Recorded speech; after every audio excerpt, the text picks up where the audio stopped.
नमस्कार, मैं अनूप कुमार। आज हमारी मौजूदगी है दिल्ली में। आज हमारे साथ हैं, मुद्दे बहुत हैं। जिस प्रकार से NCB Aryan Khan drugs case में अरेस्ट हुआ, एक बॉलीवुड अभिनेता शाहरुख खान का बेटा आर्यन खान, उसके बाद जिस प्रकार से जो एनसीबी के अधिकारी हैं समीर वानखेड़े, जिस प्रकार से उन पर आरोप प्रत्यारोप का दौर चला, उन्हीं मुद्दों को लेकर हमारे पास समाज सेवी हैं राकेश जी, उन्हीं से बात करेंगे। राकेश जी, आप ये बताएं, जिस प्रकार से एनसीबी ने शाहरुख खान के बेटे को अरेस्ट किया, उसके बाद उस अधिकारी पे तरह तरह के आरोप प्रत्यारोप लगते हैं, इनमें कितनी सच्चाई है, कहाँ तक होता है? देखिए, ये आरोप जो लगा है एनसीबी पे, ये बहुत ही शर्मनाक बात है गृह मंत्रालय के लिए। तत्काल गृह मंत्री को संज्ञान में लेना चाहिए और एनसीबी के उस अधिकारी को तत्काल निलंबित करते हुए उनको पद मुक्त करके इस पे इंक्वायरी, हाई कमीशन इंक्वायरी बैठाना चाहिए। अगर वाकई गृह मंत्रालय ईमानदारी पूर्वक कार्य करता तो इसका जांच सुप्रीम कोर्ट के सिटिंग जज के अधीन होना चाहिए। नहीं, एक ड्रग लेने वाले को अगर अरेस्ट कर लिया जाता है तो इतना बवाल मचा दिया जाता है। आप देख रहे पिछले 7 दिन से एसएससी के छात्र भी जंतर मंतर पे प्रोटेस्ट कर रहे हैं, वहाँ कोई नहीं बोल रहा। सारी मीडिया वहाँ पहुँच गई कि आर्यन खान को गिरफ्तार कर लिया है, आर्यन खान करवटें क्यों ले रहा है, कितनी करवटें ले रहा है, वो सारी गिनी जा रही है। लेकिन 7 दिन से युवा बैठे, इन पर कोई कुछ नहीं बोलता है। फर्क इतना है कि आर्यन खान का जो मामला था, यहाँ अडानी के पोर्ट पे 3000 टन ड्रग्स बरामद हुआ, उस पर कोई न चर्चा, न इंक्वायरी, न जांच। उस समय एनसीबी कहाँ था? अगर आर्यन खान के पास ड्रग्स बरामद हुआ तो उसकी जांच फेयर होनी चाहिए थी। उसमें बीजेपी के लोग कहाँ से दिखाई दे गए? ये तो बिल्कुल प्रायोजित था। इसमें भाजपा सरकार की संलिप्तता है। अडानी पोर्ट से नज़रअंदाज करने के लिए जो ड्रग्स बरामद हुआ, उसको पब्लिक के नज़र से हटाने के लिए आर्यन खान को टारगेट किया गया। उसमें आरोप है कि शाहरुख खान से 25 करोड़ की डिमांड हुई है, 18 करोड़ में डील हुई। अगर यह सत्य है तो इससे बड़ा घिनौना कुछ दूसरा नहीं हो सकता है। क्या दाऊद और एनसीबी में क्या फ़र्क है? दाऊद भी नशा का व्यापार करता है और एनसीबी भी नशा की व्यापार करवाती है। अगर एनसीबी है तो फिर 10 लाख करोड़ का टर्नओवर कैसे हो रहा है ड्रग्स का? इसका मतलब है कि एनसीबी सिर्फ भ्रष्टाचार और नशा के व्यवसाय में उनकी सहयोगी है, नहीं तो ईमानदारी पूर्वक जांच कराए और जितने एनसीबी के उसमें संलिप्त अधिकारी हैं उन पर कार्रवाई होनी चाहिए। महाराष्ट्र के एक बड़े मंत्री का बेटा भी सेम धाराओं में, जिन धाराओं में आर्यन खान को गिरफ्तार किया था, 6 महीने से जेल में रहा है। तब तो ऐसा कोई बवाल नहीं हुआ था। न अधिकारी के परिवार अधिकारियों पे किसी को ये पता था कि जांच करने वाला अधिकारी कौन है, उसके अधिकारी की फैमिली क्या करती है, बच्चे कहाँ घूमते हैं, मिसेज कहाँ घूमती है। लेकिन आर्यन खान को जैसे ही गिरफ्तार किया तो ऐसे सवाल क्यों आ रहे हैं? सबसे बड़ी बात है कि विषय आर्यन खान का नहीं है। एनसीबी के रहते हुए ड्रग्स मिलना ये सबसे बड़ा दुर्भाग्यपूर्ण है। एनसीबी की जवाबदेही है कि देश में मादक पदार्थ पे प्रतिबंध लगाना। कहीं भी एनसीबी का कार्यशैली अगर बेटर होता। जब एनसीबी की कार्यशैली पे आप सवाल उठा रहे हैं, जब एनसीबी कार्य कर रही है तो आप दोबारा से एनसीबी पे सवाल उठा देते कि गिरफ्तार क्यों किया, उसको खान होने की सज़ा मिल रही है, कहाँ तक से? संजय दत्त बॉलीवुड के बहुत बड़े अभिनेता हैं, वो भी इन्हीं धाराओं में अरेस्ट हुआ था, तब भी ऐसे कोई सवाल नहीं थे। देखिए, मामला एनसीबी पे तब उठता है जब एक पुड़िया के साथ कोई बरामद हो, उस पर आप कार्रवाई कर रहे हैं गलत धाराओं में, वही सेम धाराओं में। लेकिन वही जहां हजार टन ड्रग्स बरामद हो रहा है, उस पर आपने कोई जानकारी नहीं। मेरा कहने का मतलब है, जब संजय दत्त इन्हीं धाराओं में 7 महीने के लिए जेल में गए थे, तब ये सवाल क्यों नहीं उठे थे? देखिए, तो सेम थी ना जो आर्यन खान पे थी। धारा सेम है, लेकिन जब जांच फेयर होगा तो कभी सवाल नहीं उठेगा। जांच जब गलत दृष्टिकोण में जाएगा, संदेहात्मक होगा, उस छापेमारी में जो लोग लाइनर से लेके और साथ दिखे वो सारे लोग भाजपा के थे। चलो, जांच को लेके एनसीबी पे सवाल उठाना, अधिकारी पे सवाल उठाना एक अलग बात है, वो तो चलो अगर जांच नहीं करे तो उन पे सवाल उठने चाहिए। लेकिन उस जांच को लेके उसके परिवार को, महिलाओं को टारगेट करना कहाँ तक ठीक है? नहीं, ये गलत है। हम इस चीज़ का समर्थन नहीं करते हैं। कोई भी अगर अधिकारी गलत होता है तो परिवार पर भी आँच आता है। यह नहीं उठाना चाहिए किसी भी व्यक्ति को। अगर जो अपराधी एक व्यक्ति होता है, आज की स्थिति में देखिए, जब रिया चक्रवर्ती पर मामला उठा, ये सारे न्यूज़ चैनल कह रहे थे कि वो ड्रग्स एडिटर है, ड्रग्स सप्लायर है। क्या मिला? कुछ मिला? नहीं मिला। उस समय भी इस मामले को हाईलाइटेड किया गया। हम यही कहते हैं कि जो जांच अधिकारी हैं, जो जांच करने वाली एजेंसियां हैं, अगर वह हाईजेक हो जाए, लोकतंत्र के कर रहा है सरकार कर रही है, गृह मंत्रालय के अधीन है, वही कर रही है, दूसरा कौन करेगा? तो सरकार तो महाराष्ट्र में तो अलग है ना। महाराष्ट्र अलग है, लेकिन एनसीबी जो है, सीबीआई जो है, वो गृह मंत्रालय के अधीन है और उसके मुखिया हैं अमित शाह। तो गृह मंत्रालय के अधीन जो भी एजेंसियां हैं, ईडी है, इनकम टैक्स है, सेल टैक्स है, जो भी अधिकारी हैं, वह आज स्वच्छ नहीं है। वो लोकतंत्र की हत्या कर रहे हैं, वो संविधान से बिल्कुल विपरीत काम कर रहे हैं। इस देश में लग रहा है कि लोकतंत्र रह ही नहीं गया है। इस सरकार को विचार करना चाहिए, उपचुनाव से सबक लेना चाहिए कि जिस तरीके से ये सरकार चला रहे हैं, डिक्टेटरशिप से चला रहे हैं, उनका हिंदुस्तान में आम जनता, नागरिक माफ़ करने वाला नहीं है। उसी का नतीजा उपचुनाव में देखने को मिला है कि लोकतंत्र में आम आदमी सबके लिए कानून एक समान है। आप देखिए लखीमपुर खीरी में गृह राज्य मंत्री एक दिन पहले स्टेटमेंट देता है कि मैं वहाँ पे किसानों को सुधार दूंगा, नहीं तो सुधर जाएं। दूसरे दिन उसका बेटा जाके किसानों का हत्या कर देता है। यह क्या प्रायोजित नहीं था?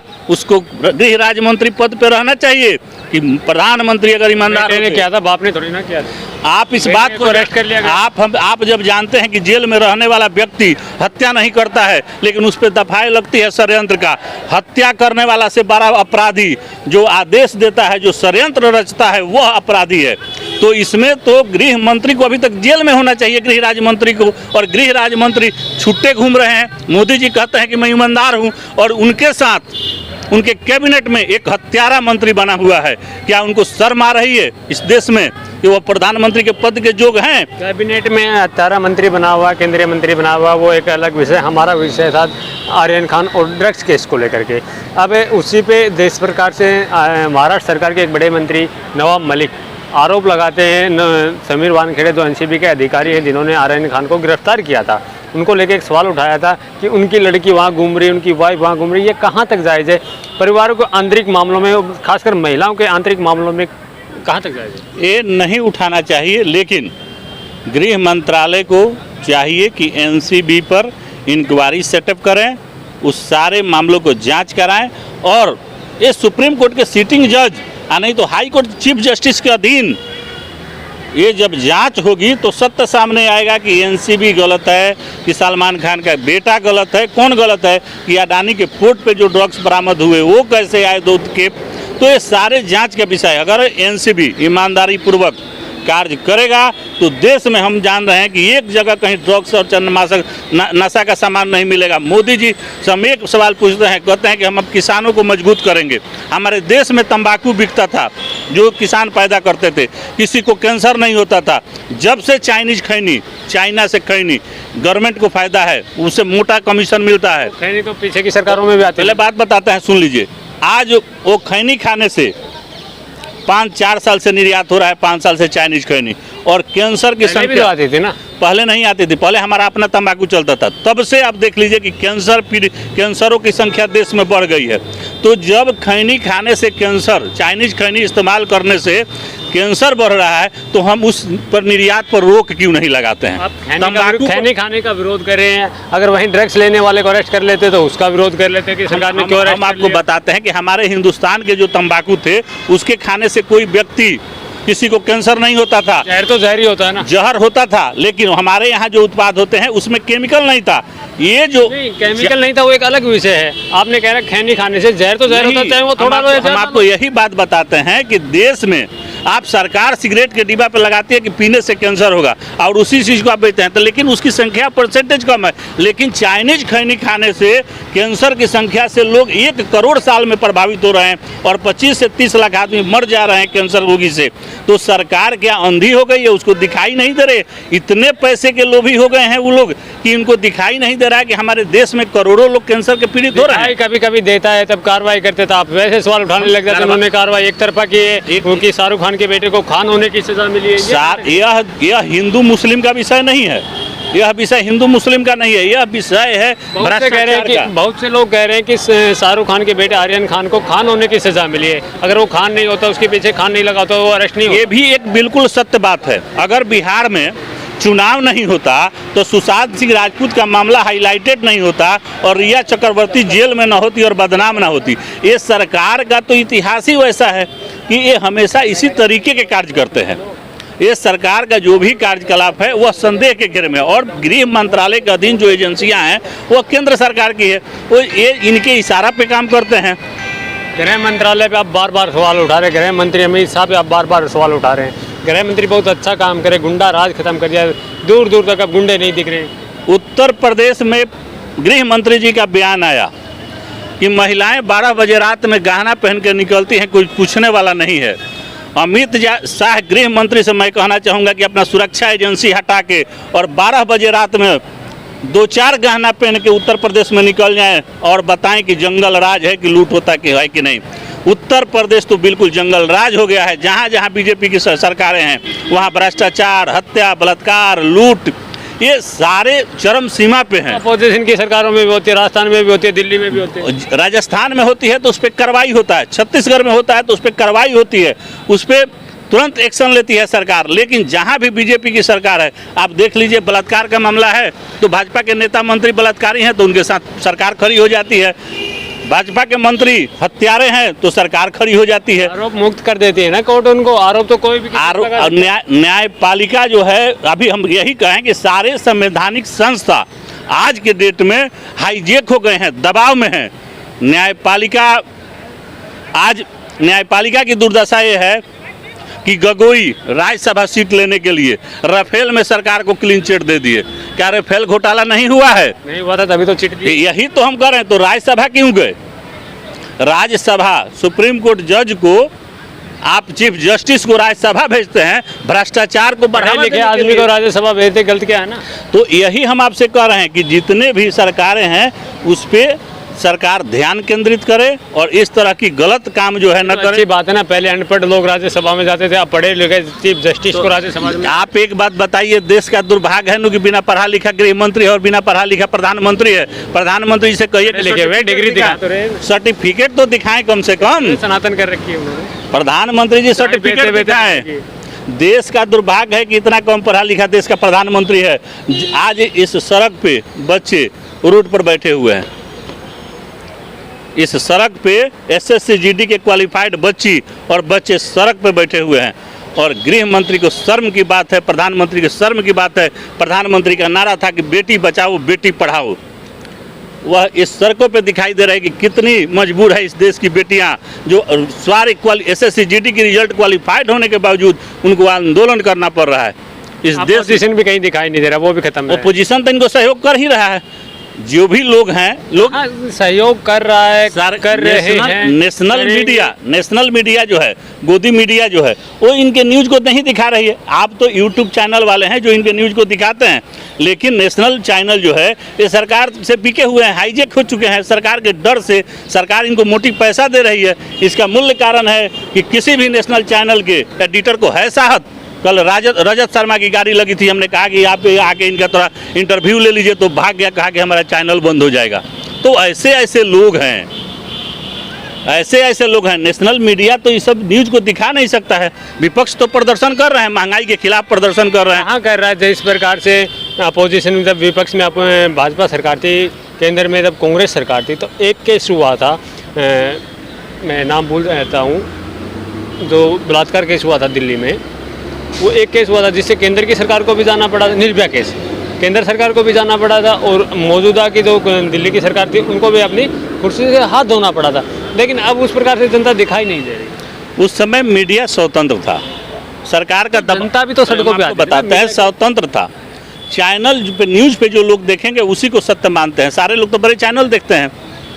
आज के डेट में हर जिला, हर ब्लॉक, हर गांव में आज दिल्ली जैसे सुरक्षित जगह पे, जहां मोदी छाती पीट कर कहते कि देश सुरक्षित हाथों में है, केजरीवाल कह के आया था कि यहाँ अपराध नहीं होगा, और यहाँ बलात्कार होता है, उसको जाति और धर्म में देखा जाता है। इस देश की विडंबना है कि हम यहाँ क्राइम होता है तो उसको जाति के आधार पर देखते हैं। इस सरकार में लोकतंत्र है ही नहीं। लोकतंत्र जो है, लोकतंत्र की हर समय, हर वक्त हत्या होता है, क्योंकि यहाँ सरकार जो है एकदम बिल्कुल जाहिल सरकार है। इसको सत्ता में रहने का अधिकार नहीं है। और आम जनता भी, तो वही सवाल आता है ना, तो सरकार के जनता भी उपचुनाव में दिखा दिया कि मोदी जी होश में आ जाइए, नहीं तो फिर आपका कोई नाम लेने वाला इस हिंदुस्तान में नहीं रह जाएगा और इनके कार्यकाल काले अक्षरों में अंकित होगा। सरकार सत्ता से हाथ धो जाएगी, आपकी बात जायज़ है, लेकिन जिस प्रकार से सरकार के नुमाइंदे या सरकार को सपोर्टर जो लोग हैं वो कहते हैं मोदी नहीं तो कौन, तो विपक्ष कोई चेहरा भी नहीं दिखा पा रहा है। विपक्ष में चेहरे की कमी नहीं है। कांग्रेस में खुद राहुल गांधी चेहरा है, और राहुल गांधी के ही नेतृत्व में हिमाचल में हमने इनके सत्ता से विहीन किया। उपचुनाव में 4 के 4 सीट जीते। कर्नाटक हम जीते, हम सभी चुनाव जीतेंगे आने वाला समय में। पंजाब कांग्रेस का क्या हाल है? पंजाब में भी कांग्रेस, हरियाणा कांग्रेस का क्या हाल है? वो भी सभी जगह कांग्रेस को जीत सुनिश्चित है। मोदी जी का, भाजपा का पतन भी सुनिश्चित है, क्योंकि ये लोग हिटलरशाही करा रहे हैं। 150 रुपये पेट्रोल, 110 का पेट्रोल बेच रहे हैं, 200 का सरसों तेल बेच रहे हैं। महंगाई चरम सीमा पे है। सरकार 2014 में कहती थी कि हम जो है महंगाई पर नियंत्रण करेंगे। बढ़ रही है तो अब वही तो हम पूछ रहे हैं कि अयोध्या का मामला, राम मंदिर का मामला, कोर्ट डिसीजन दिया, और वहाँ का जमीन जो है कालाबाजारी करके बेच के मोदी जी पैसा धन बिटोर रहे हैं। आम आदमी चंदा दे रहा है, भाजपा चंदा बिटोर रहा है, जमीन से मुनाफा कमा रहा है। भाजपा को चंदा तो भाजपा के ही लोग हैं, भाजपा के ही लोग हैं जो चंदा चोरी कर रहे हैं। इनका तो इतिहास चंदा चोरी का है। को चंदा दिया जा रहा है, लेकिन भाजपा उसी पैसा का दुरुपयोग करके भाजपा के लोग उसी पैसे के दुरुपयोग करके 10 रुपया का जमीन खरीद रहे हैं और करोड़ों में बेच रहे हैं। तो अपने मैनिफेस्टो पे आए थे कि हम राम मंदिर बनवाएंगे, तो मैनिफेस्टो पे आधार पर उन्होंने राम मंदिर बनाएंगे। युवा को क्या बेरोजगार देके अयोध्या में कटोरा लेके बैठाएंगे? हम उनसे पूछते हैं, उसी आधार पे 2 करोड़ रोजगार देने के वादा किए थे, किसी को रोजगार मिला? दे रहे हैं ना। रोजगार की उन्होंने बात की थी, नौकरी की बात नहीं की थी। तो रोजगार कह तो रहे हैं कि पकौड़ा तलना भी रोजगार, पकौड़ा तल लो। तो वही तो कहते हैं कि ये तो मोदी जी सबसे बड़ा है कि देश को हर हर मोदी, घर घर मोदी का जुमला दिखा के 15 लाख हर व्यक्ति को देने को झूठ बोल के, तो चुनावी जुमला था, कह चुके वो तो चुनावी जुमला था। तो अभी उपचुनाव में चुनावी जुमला सरकार हिमाचल में देखने को मिला, कर्नाटक को देखने को मिला, सभी राज्य में मिलेगा देखने के लिए। उस सत्ता से विहीन होने जा रहे हैं और होश में आ जाएं, नहीं तो फिर भाजपा का कोई नाम लेने वाला इस देश में आदमी नहीं हो रहेगा। जी धन्यवाद। तो ये थे हमारे साथ सोशल एक्टिविस्ट राकेश जी, जिनने अपनी बात हर मुद्दे पे बेबाकी से रखी और सरकार के जो गलत कामों की जो बातें थी वो सारी खोली हैं। दिल्ली से अनूप कुमार की रिपोर्ट। क्राइम हो या राजनीति, चुनाव हो या आयोजन, खेल हो या मनोरंजन, अब खुलकर होगी चर्चा हर एक मुद्दे पर। सटीक व बेबाक खबरों के लिए भारतीय न्यूज 24 के साथ जनमन की आवाज।